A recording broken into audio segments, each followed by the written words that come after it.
Jaws, the dog toy at the store, because it's like it's everything. I'm just curious, like, what is it like to have been associated with this movie, all these years, and like how that's impacted you? Well, I'm happy to start. We had no idea that this was going to be a hit. To sit here 50 years later is unbelievable. I mean, it never dawned on anybody. And they were 100 days over budget. They were supposed to be gone before the summer and ended up staying through the summer. And it was a disaster. The shark never worked, which actually was better for me because my part got a little bigger because they shot out all the cover scenes that they could do in any weather, and they'd add more. And they'd say, get that guy, get the deputy in here. So it worked fine, but it was a perfect creative storm. So in the end, everything came together. The sound, the music, the advertising, and they knew that they had something special when they started to test it, and they ended up releasing it in like 2,000 theaters. It had never been done like that before, and it became the first blockbuster. And I remember we had a friend who was an usher in the theater, and let us in every night when Ben Gardner's head comes out of the boat, and you would see popcorn and soda go up in the air. It was unbelievable. Stunning. What about you guys in terms of like, I know that one of you, the brothers, is actually the police officer, not a The real life Brody now. Right. Look at him. But he's handsomer and nicer. But I learned actually just today that there is a dividing line at the estuary where the shark goes in between the two counties, correct? One of which you are the chief of police for, correct? Correct. Oh, okay. That should be on. Okay. No, absolutely correct. Where you see all the orange and white cabanas and all the beach activity, and then where we were out with our fake fan, that's actually in the town of Oak Bluffs. And ironically, I worked at town next door for over 3 decades, and they hired me to be the police chief in 2022. And it was funny that as an actor, if you will, I always look at myself as an 8-year-old who had a really cool experience in between 3rd and 4th grade, and but I hid under the radar until that point in 2022, and then it kind of went international. The irony of the fake fin prankster becoming the police chief at the same time. A lot of people, I didn't like the attention because it was kind of overwhelming, especially the first week or two. But someone pointed out to me, like, that's a really cool story. And I said, yeah, I guess you're right, it is. And I owe my complete profession to watching Deputy Hendricks' stellar performance as a law enforcement officer. See, art imitates life. Well, I'm a school teacher by day, so every time I see a movie where school is depicted, I'm like, this is inaccurate, this is inaccurate. Why are these children waiting their turn to speak? That doesn't happen. You're like, there's no, but I'm curious if how close to, I guess, life did art get? Like, what is working in sort of, I guess, a small community police department not unlike what we see on the screen? Well, Martha's Vineyard is a tourist community, and currently our winter population will be about 22,000. In the summer months, it's anywhere between 100 and 140,000. So we do have that influx. And I always look, you're like, these aren't my people. You see the license plates out there? But that's the truth of the vineyard. The license plates from all over the country show up during the summer months. So you never know what you're gonna get. And I know, Jeffrey, you've definitely done. I remember coming to Kitchener and taking like a break from school just to meet you briefly. And I remember, is it true were you a restaurant owner or worked in a restaurant where there was an Alex Kintner sandwich? Is that a real thing? Yeah, we had an Alex Kintner burger for years. It was like a fish sandwich with cut up red peppers on it to make it look bloody. And so, and Alex getting a burger, and so people would come in just for that. It was funny because one time when we had that on the menu, the dear lady that was my mother in the movie, Lee Fierro, I look out, and this, as he's saying, in the winter it's slowing. In the springtime, I look out, it's like, oh shit, there's Lee Fierro, my mother in the movie. And I said, I told the waitress, I'll take this table. And I went down, and I didn't know her friend, two old ladies sitting out there. This is like 10 years ago. I go, okay, ladies, what can I get for you? And Lee's reading the menu, my mother in the movie, and her friend goes, oh yes, can I get? And she starts ordering. I go, okay, before we go any further, can I ask you a personal odd question? Tell me to go away if it's too straight. And the lady's like, I didn't know her. She's like, what? And all of a sudden, Lee Fierro, my mother in the movie, looks up, and she knows me. She's like, oh yes, of course.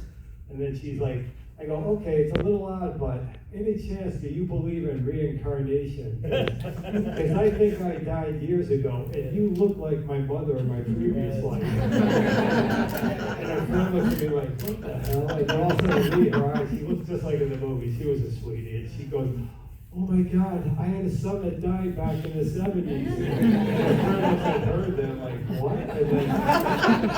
And she's like, well, how did you die? And I'm like, well, I was just a little kid, but it was in the ocean. And she's like, well, did you drown? I go, no, I think I was killed. She's like, well, what, were you run over by a boat? I go, no, I was only 12, but I think I was eaten by an animal. She goes, oh my God, any chance were you eaten by a great white? And her friend's looking at her now and I go, I was only 12, but I believe I was eaten by a shark. And she goes, oh my God, you're my son. And she gets up and hugs me. And her friend's about to have a heart attack. And she's like, hey, we were in that movie years ago together. She was a sweetie. Leave me I mean, it's a movie so much where like the local character, like the authenticity of, you know, we've seen, I think the 50th anniversary special just came on and reminded me of like, you know, what an interesting and unusual film Jaws is, because so much of it is true to having people who live there be in the movie, and you know, you can't replicate, you know, what it's like, there's a degree of authenticity to it feels like it's inhabited by people who live there. Yeah, I remember, like, what are your, I guess, I'm curious about your recollections of like having a big film set come down where you all lived, and you know, there's a great graphic novel called Shark Summer. I don't know if you guys have ever read it, it's for young readers, but it basically takes Jaws without calling it Jaws, and it's about a shark movie that comes in, and it's from the kids' point of view, and you know, most of you were, well, 3/4 of you were kids, I guess, when this was happening. What was it like, sort of, just having that atmosphere around that summer?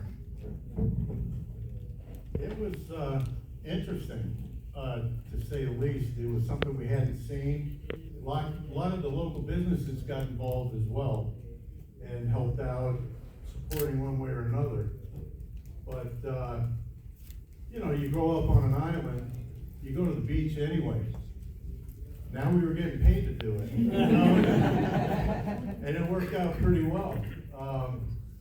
You know, with the fin scene and everything, thanks to him. He had a keen ear, and when they said we need a couple boys for the fake shark fin, he said, hey, we'll do it. But He volunteered you? yes, Of course. and it worked. He owes all his fame to me. No, but it was interesting to see how things were done and the production, and everybody was nice. We would get dropped off at the beach.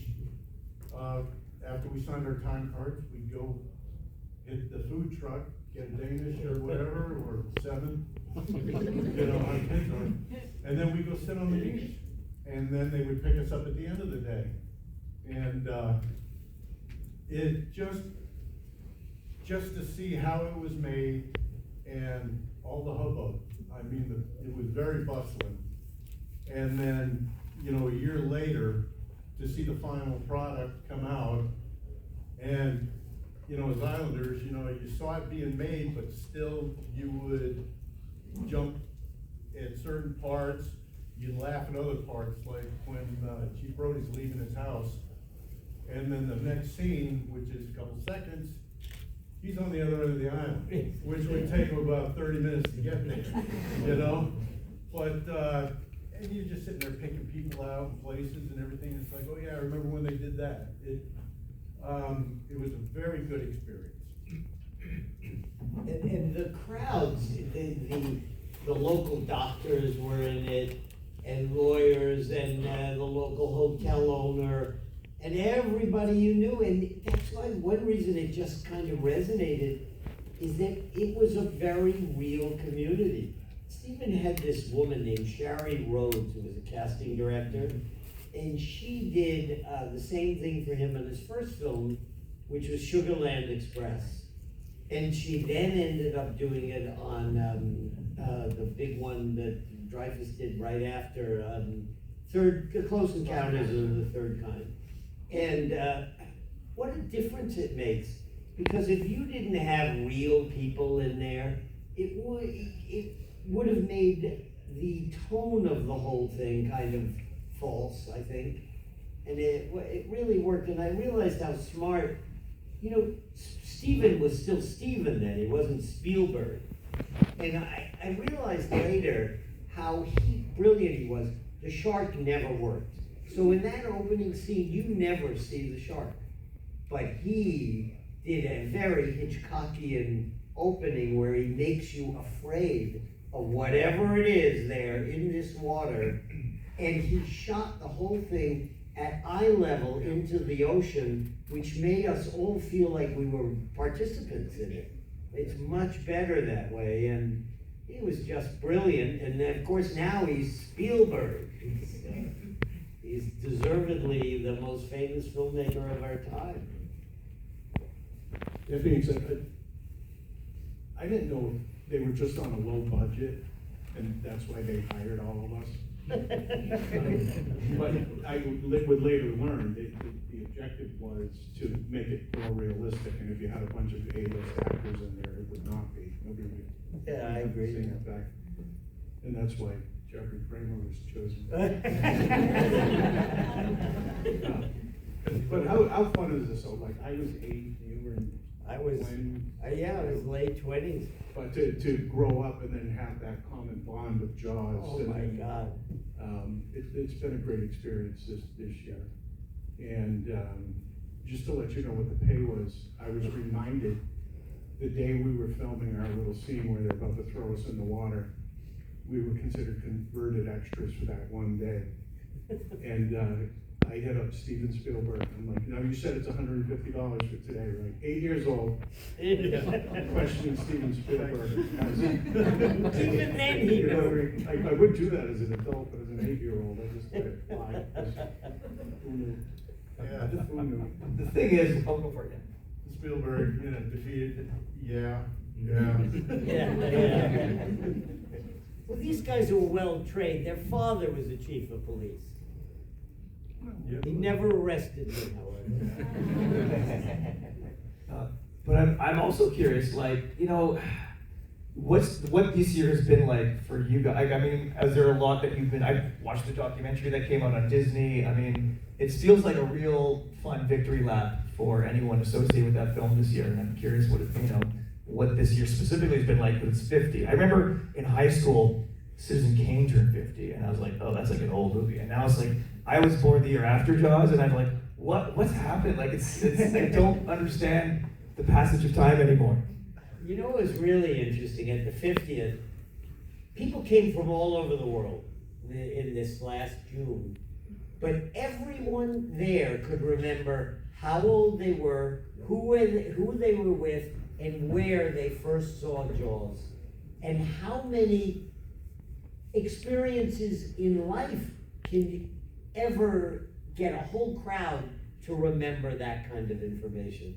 I mean, it touched that, I don't know, that fear of the primordial ooze and the ocean and the depths or whatever, but it is, and one of the mantras that Carl Gottlieb will tell you is that when they made it, they wanted to make you so afraid of the ocean, it was kind of like when people didn't want to shower after Psycho, the shower scene. And what a gift to be able to do this, and how intensely unbelievable it is that 50 years later, we're here talking, and I'm younger than I was when I shot the movie. To add to that, back at the 50th anniversary back on the vineyard, and we would be there, and we had 3 generations of family in front of us. This person said, yeah, I grew up with Jaws, I introduced my kid to it, they introduced my grandkid to it, and all 3 of them are there. And, you know, it's just like 50 years later, just the impact the movie still has, its relevance. And, you know, I had a friend tell me, he said, boy, if you were gonna be in a movie, this is the one, huh? It's like, yeah. And, you know, we appreciate everybody's interest in their sport. And, you know, that's been fun. It's been a lot of fun this year. I know Jeffrey, you were about to say something. Yeah, no, I was just gonna say the 50th, this is usually, you get the Jaws crowds coming to the island every year, or you're over in England signing some photos, but this year was crazy, like cameos, you hear your phone beep at 4 in the morning. It's like, oh, someone from England wants me to say happy birthday or something. And this year there were so many cameos, oh, so-and-so's turning 50, can you wish him a happy birthday? And it's like, okay, it's like, from the wife, can you tell Peter a happy 50th birthday? And I'd be down on the beach where I got eaten, doing a cameo, oh, you're celebrating your 50th, so am I. You're turning 50. I go, I've been dead for 50 years. So after the 50th year, this year it's just been a lot. You know, they've been doing a lot of documentaries, a lot of interviews and stuff down on the island. And one guy's even doing, in the middle of the documentary, how some little kid's in a movie for 1 minute. And, you know, if I'm over in Europe, people are like, hey, there's Alex Kender. It's like, oh my God, the internet nowadays. Like, this one documentary that they're doing now is like, how's he known all over the place for being in a movie for 1 minute? And the guy putting it together, he was following me around down on the island, Martha's Vineyard, running it, I run with my dog on the beach where I got eaten, not pimping a black lab, but a 150-pound Saint Bernard. And he was following me around, and he goes, okay, we're gonna have to have the beginning of this documentary, I go in on the raft, and he goes, we got a raft just like it, and some red shorts, you gotta put them on and swim out there. So in this new documentary, I put on the shorts, and it's a, you know, some 60-year-old guy running in the water with the raft, swimming out, just like in the movie. It's like, oh God, the 50th anniversary, here we go, I'm still living. But it does speak, like, here, I don't know if it's also just the way we watch movies now has changed substantially, like, you know, because I remember Jaws 2 was the one that actually I saw first, and I mean, I didn't go in the pool. There's a scene where Chief Brody like flips over what appears to be driftwood, but there's like a charred body. It wasn't even the shark. I was done. I couldn't go in the pool for, you know, it impacted me so much that I remember when I did watch Jaws, I would kind of watch it in the reflection of my friend's stove, waiting for something to happen. But it speaks to, you know, we all know, like, he made me do it, like, and the girl who plays Patches is like, you know, this is a shark. Like, these things have lodged in our heads. I think also just the way we watch movies has changed. I mean, I go to the theater now, we have to go see Black Phone 2. There's like 10 people in the theater. But, you know, what I miss and what Jaws reminds me of is the communal aspect of watching a film. You mentioned like the popcorn flying, like, and every time I've seen Jaws in the theater, because it comes in at special occasions, people go to see that movie in a theater. You know, the interesting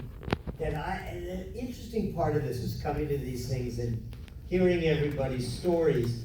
Yeah. Everybody is here because you love this movie, but it's almost like, I think it's hereditary, is that the grandparents hand the love of horror and films down to their children, and you hand it down to your children, and it's stunning. It is that kind of thick sinew that ties you to these kind of movies, because, you know, like Jaws, they kind of categorize as horror sometimes, and I can understand it, but what you're struck with here is how people love this, and it's generational. That pass it on to your children, and you remember going with your parents to this, and my mother got me into this. I mean, it's stunning, and I never realized it till I started coming to some of these cons. I realized, what time is it right now? Anyone have a clock that's working? 2:20? No, so wait. So, because I thought, what I didn't do last time, I did the ET one, and we ran out of time for questions. But I feel like there are probably people with questions. I mean, I always have many, but does anybody here have any specific, see, I knew it was gonna happen. All right, let's do the questions. Not gonna mess that up again. All right, fair.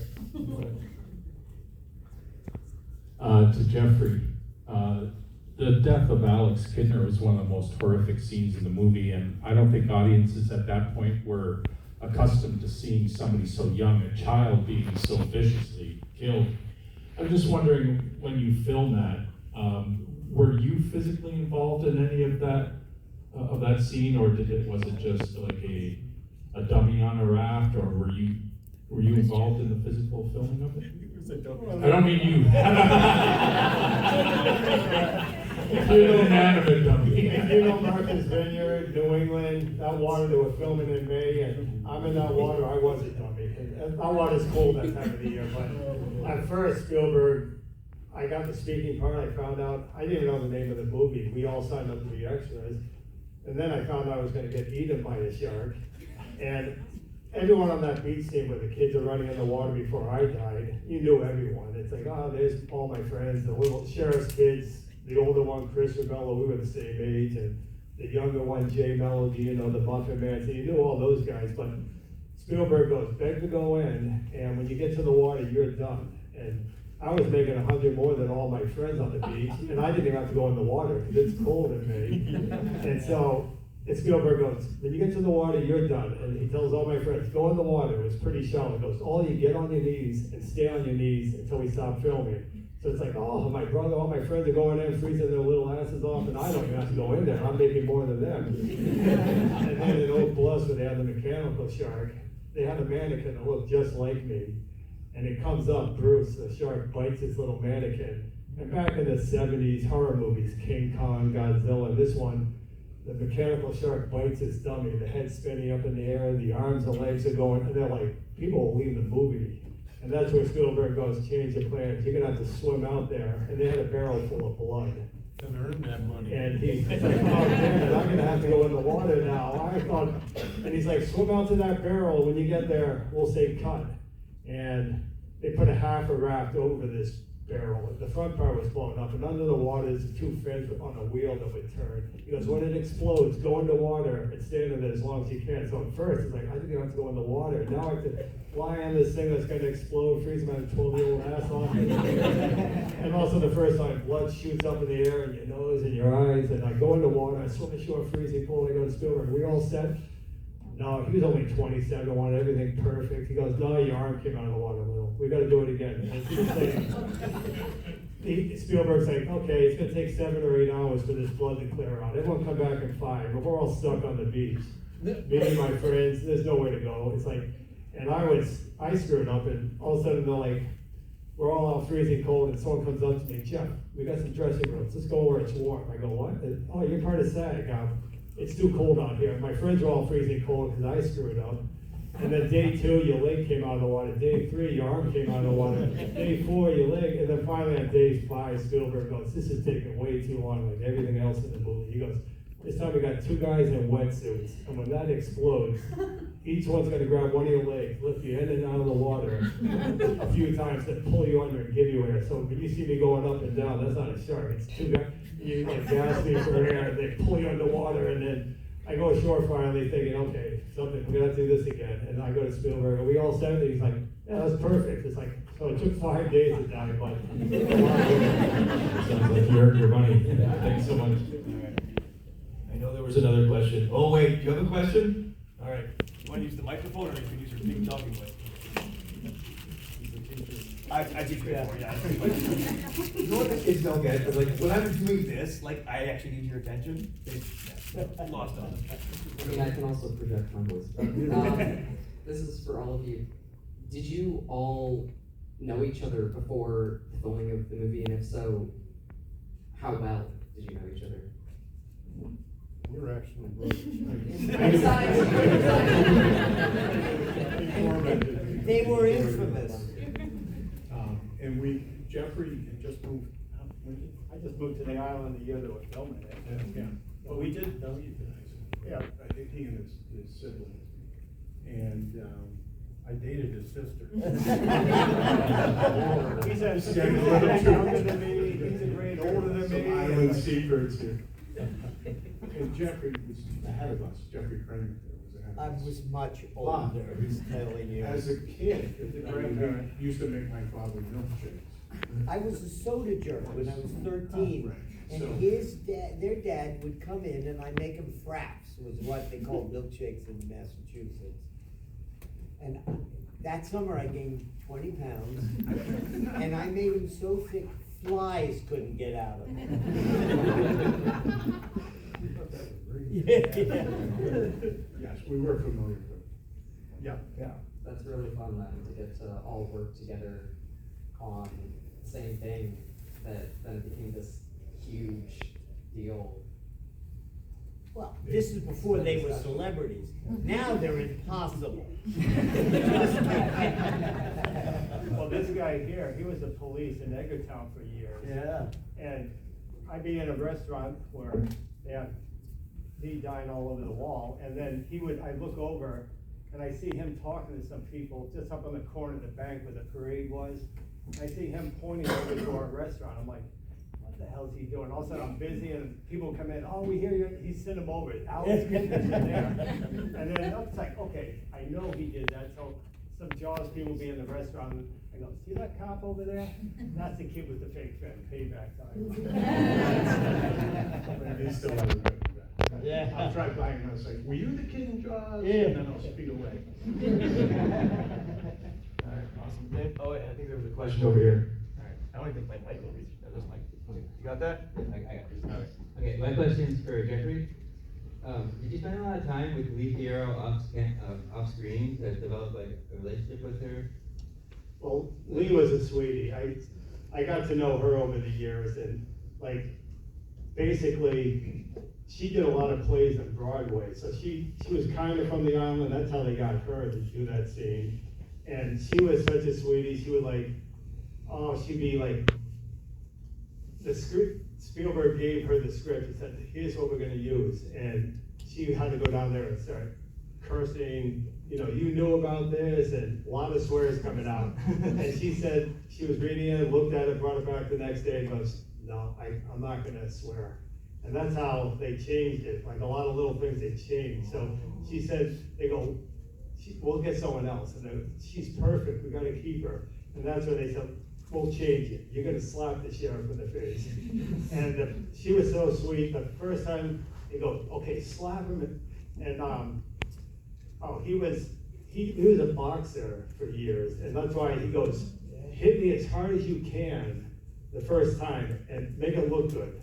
And the first time they try it, she comes up and hits Brody in the face so hard his glasses would spin. And Lee Fierro was such a sweetie. She's like, oh my God, are you okay? Brody, are you okay? And it's like, Spielberg's like, oh my God, that was perfect. Now we're gonna have to redo it. And I think it was 17 times it took she slapped her. And so she was a sweetie. And got to know her over the years, and it's like, you just see her once in a while, but it was always great to see her. She's a sweet little lady. Thank you. Are there any other, I always have more questions, but over here, okay. you can project over there. Your choice. I am also a teacher. They're, oh, nice, yeah. Work hard, Tim. I didn't do it. Were people actually worried about sharks where you're from before the movie?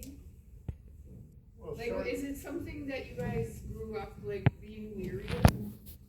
No. Yeah. And to this day, the only shark bite we've had on Martha's Vineyard was self-inflicted, and a gentleman caught one, and then was dragging it in by the leader, and the shark came in with a wave and got him in the back of the leg. So There's it a was lot of his seals own in the fault. water. But we were never afraid of sharks, and after the movie, everybody said, you must have been so scared, and it was the contrary. When Jeff got eaten, we were right there next to him playing with the football. And, we we're swimming around with a big rubber shark. We saw it on land, we saw it in the water. So we were not remotely afraid of going in the water. Unfortunately, everybody else was. After the movie. There were Were they only sand terrified? sharks then, and they couldn't find, you know the big shark that hangs in the air? They couldn't find one in the entire vicinity of the Vineyard Sound, and couldn't find anything, and they ended up catching a tiger shark in Florida, flew it up on a private plane in a box filled with ice. Let me tell you something, after 3 days, this shark stank. It was unbelievable. Right. And every night they pack it back up and fill it with ice, but they couldn't even find one. And now that the waters get warmer, I think the seals come up north more, and there are more sharks. Because occasionally you read about it on the Cape, that there's a great white or, Well, yeah. we go to Nova Scotia every summer, and actually, there are so many of them now. Like, they've had a really good season where they have, I think it's Atlantic Shark Adventures, where they actually have shark cage diving in Nova Scotia. The numbers are, and you know, I think sometimes you see there's a guy who has like a drone, and you know, he's in Malibu, and you know, he just puts it over. You can see there are sharks, and they're great white, so they're just there. We would never know because we're not what they want. This movie made people worry about that in a big way, but it's kind of interesting that, you know, a lot of shark conservation is also, you know, come up in the wake Spurred of by it, yeah. Spielberg was very concerned that people were out killing sharks after the movie came out, in the tens of thousands. And I know Wendy Benchley, Peter's widow, has made it her life's journey now is to help preserve sharks. Because we're in their habitat. I mean, there are some land sharks, particularly in Oak Bluffs. But we got more questions. All right, you want the microphone? I could bellow. Yeah, do it. Okay. Question for all of you, really. You guys went from a rough shoot. Obviously, it wasn't the easiest shoot, and you weren't sure what the result was going to be. You're just doing your part, and then the whirlwind that followed, when it just exploded on the screen. How did it change your lives, and how did you see that? How did you adjust to that sudden attention like that? Obviously, it was unexpected.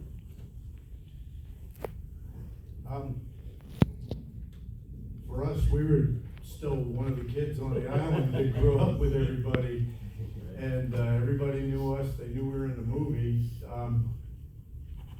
My grandmother had a different effect, though, down in Georgia. We popped up on the screen, she jumped up in the theater. Those my grandkids! It's like, shut up, sit down! She was crazy. Yeah, crazy movie. But it hasn't really changed anything up until now, actually, the 50th, with all the conventions and stuff going on. And there was a question over here as well. Yeah, before. That's for Jeffrey. I love Clue, and if you have a moment, maybe to share something with us about your experience there. I love doing Clue. It was so much fun. Of course, I walk in and they kill me immediately with a wrench in the living room. But it was, what a cast. Everybody was funny. They knew we knew each other. It was just so much fun, and you know, to go to work and have that kind of fun is amazing. And we were blessed. You know, this is delightful to sit here and talk and see how Jaws has affected all of you and everybody sitting in this room 50 years after it was made. It is something that doesn't happen often in life. I say this as a guy approaching 100.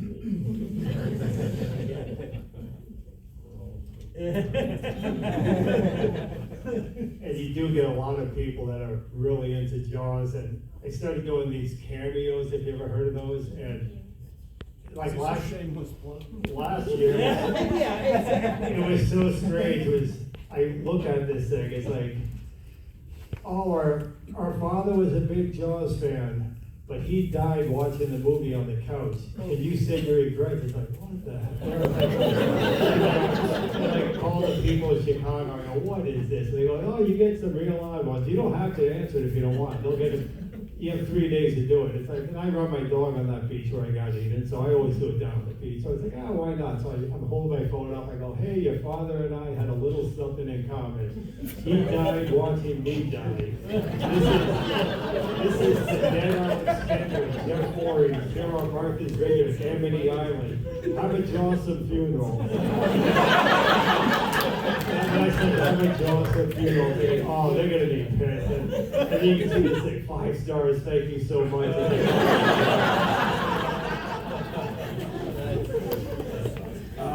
One thing I actually was wondering, and because Richard Dreyfuss isn't here, he would have had the experience of being on land and then doing this very arduous shoot at sea, basically. And whereas most of your scenes are, well, other than being in the water, you're land based. But I'm curious, I mean, there was what they shot in Martha's Vineyard, and then there's what they shot in the water outside of Martha's Vineyard, and that part went on substantially. And I'm curious if, like, how you're understanding, or if you were able to catch a sense of the vibe changing once they got on the water to shoot the handheld boat sequences of that film. Because I'm assuming you'd still be around, and this movie just kept going and going and going. They stopped paying us when they went out on the boat. Yeah. Well, the boat scene, back then it was like, you know, nowadays you get on a bus, go everywhere, but back then we were just kids. They dropped you off at the beach, you're stuck there all day. Now, when they were doing the boat scenes, you can go out there, 'cause up in Shillmark where all the orca scenes are, you'll be able to see it from land. But back then, it's like, if it's shown on, they're filming it in Edgartown, the town we lived in, okay, we'll watch it. But you only do right where, especially little kids, you're only gonna see where you got eaten, or your friends are on the beach, or parade scenes, and it's always fun making it, but you didn't get to watch all the boat scenes. Because at first they said, have all the land scenes done right around Memorial Day weekend, because they were gonna do it all like in 3 months. And then around Memorial Day weekend, they was supposed to be just out on the water then. And then, so basically even the 4th of July, they filmed, you know, where everyone's coming off the boat with the flags, they snuck on land and filmed out of the steamship where people are actually coming off the boat. And then once in a while, they'd be out on the orca scenes doing those, because they let that go all summer. It was taking longer and longer.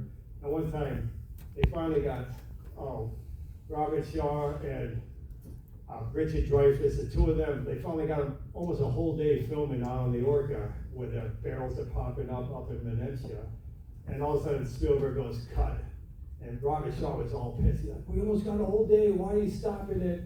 And he's like, he wanted them to keep going. And, you know, Robert Shaw, he's a big actor, and Steven Spielberg, he's 27, and he's, you know, this one real actor's like, why are you stopping? And he points out, because it's supposed to be done in the spring, and in the summer, he goes, we can't film anymore. And he points out, you could scratch it off now on a computer, but 2 nice sailboats are going by where the barrels are popping up. So all the orca scenes, they had to be careful with all. It was in the summertime, nice sailboats are going by. It's like they would have to stop. The movie took forever for things like that. In those days, you had to wait till it passed. You couldn't Scratch it off. green screen it out or anything like that. And Jaws 2, you'd see in the background, there'd be a nuclear-powered aircraft carrier in the background. And there's nothing you could do to just wait and have it move. Or they had 3 camera crews set up, and the boats would drift. So the camera was out of where Stephen wanted the shots covered from, and you just had to wait till it was.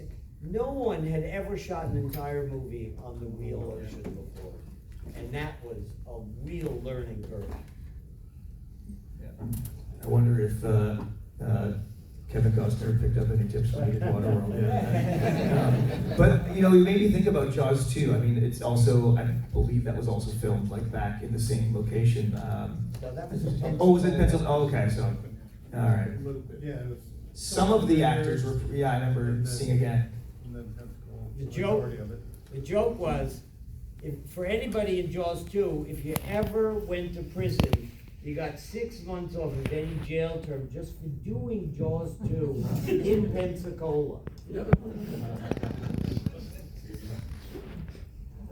Are there any other, I mean, I'm looking at my clock, we have to probably end in about 5 minutes, but are there any other Jaws questions that you've been dying to ask your whole life? What? Everything's been, it's probably because this is like the most storied film, and like, you know, I remember, well does anybody remember of the Daily Jaws? Yeah, right? Yeah, I'm literally like, you get on your, do you know the Daily Jaws? Yeah, you guys, yeah, I look forward to my Daily Jaws every day. Oh yeah, I get it. One more question, do it. One more, yes, for Jeffrey. You were obviously the only adult actor here at the time. I'm still the only. Yeah.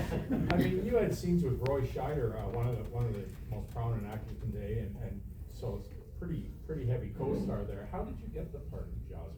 How did it come to you? There's a local paper.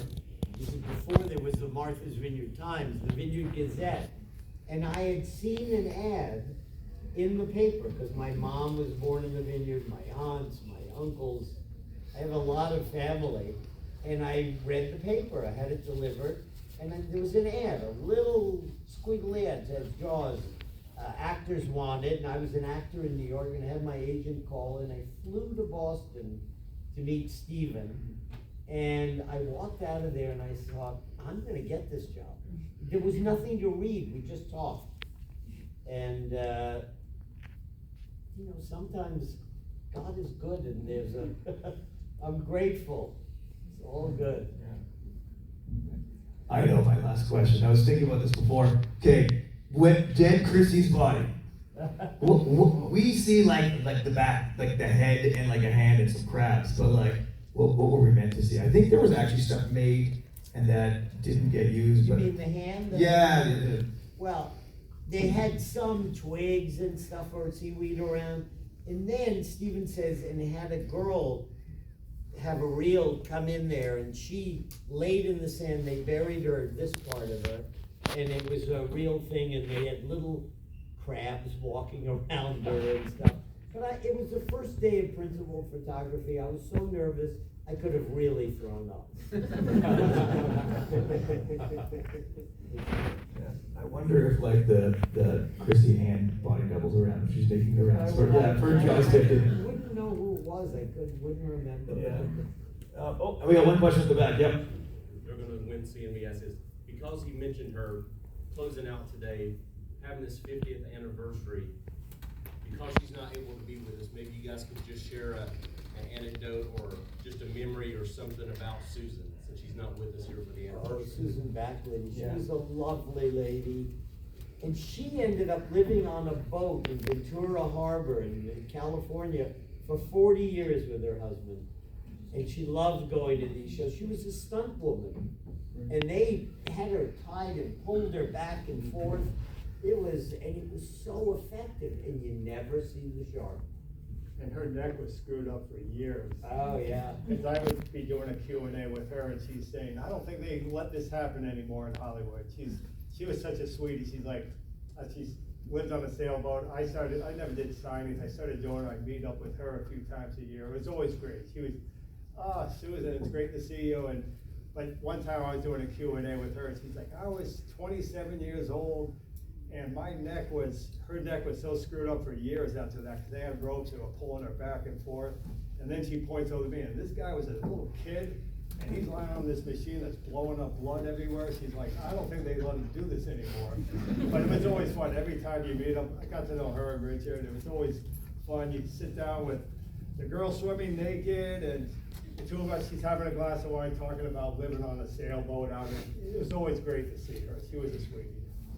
And the guy who was her date at the campfire when she runs away, he ended up becoming a movie producer. Produced a lot of Woody Allen movies and others, and lives in Chappaquiddick. Yep. All right. Well, listen. If there are no other Jaws questions, I really want to thank you guys for coming out to Niagara Falls, where there are no sharks.